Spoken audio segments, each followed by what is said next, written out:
The most recent news of Singh Rajput's death by suicide has sent shockwaves in the entire country.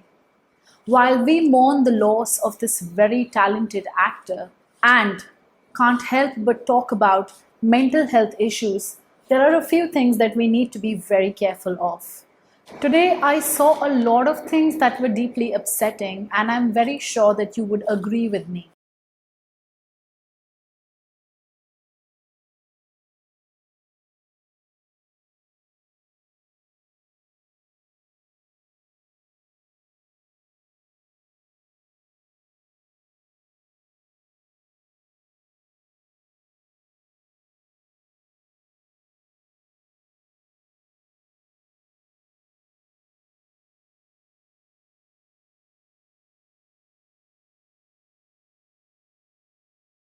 When it comes to a celebrity suicide, we forget that the said person was a living, breathing being who has devastated family members grieving his death. The problem is when one media source behaves in this manner, it is the reputation of the entire media industry that gets tarnished. It was upon chance that I stumbled upon my friend's Facebook post that talked about suicide reporting guidelines. It was after reading that I was surprised to see that I myself have never realized these very basic things that we all must keep in our mind while reporting suicides. After reading about this on various verified sources, I want to share with you 5 very simple ways through which we can be more sensitive towards this issue. Number 1, do not use the word committed. I've literally always heard people say that he or she committed suicide, and I was today years old when I got to know that that is completely wrong.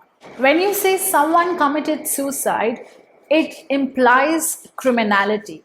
It has the connotation of committing a crime, as for a very long time it was considered a criminal act by law until it was decriminalized by the Mental Health Care Act 2017. The aim of this act was to assert that it is the government's duty to provide care, treatment, and rehabilitation in order to reduce the recurrence of suicide and also encourage people to openly seek help. So, whether it is your intention or not, by using the word committed, you are placing the burden of death upon the deceased itself and making a moral judgment of sorts. A very simple alternative to this is by saying that a person died by or died from suicide. This will help us acknowledge suicide as a cause of death, just like any other physical ailment, say cancer or heart attack. We've already established that depression is real, so let us not color someone's death by our own versions of morality. So thank you so much, Indra, for enlightening me on this. Number 2, use caution while reporting the method of suicide. The world is going through a terrible crisis, and if we go overboard while reporting such incidents, then we run the risk of encouraging imitational behavior.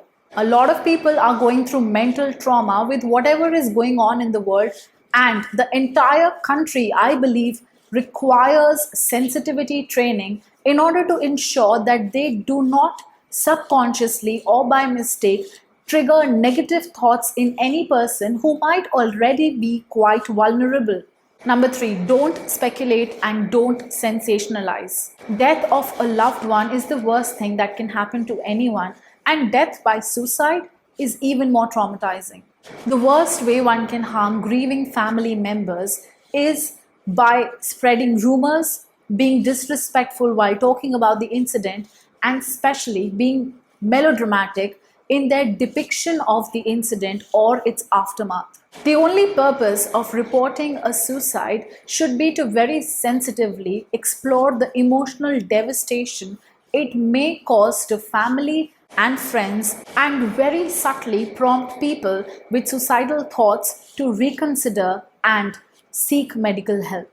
Number 4, don't violate privacy. Suicide notes, text messages, personal stories, emails, social media posts, or any such thing of the deceased person should not be published in the media under any circumstances. While there is nothing one can do to eradicate the pain caused by the loss of a life, the least that can be expected from any civilized person is to at least respect the privacy of grieving family members. It is already a very tough time for anyone who's going through this, and what they really need is some time and space to mourn this loss. By sensationalizing the whole thing, we are going to add to their misery. Number 5, be careful not to blame anyone. There is so much stigma attached to the word suicide that families often stay in denial for years and sometimes lock the entire issue altogether. The hardest part of dealing with a suicide is the blame that is placed on the deceased or its family members. What did they miss? How could they have prevented it? How could they be so careless? Why did they not seek help? These are questions that can overwhelm and permanently scar the surviving members left behind. We have already acknowledged mental health issues and depression as real problems that can't be shooed away with magic words, potions, or any such ready-made solution.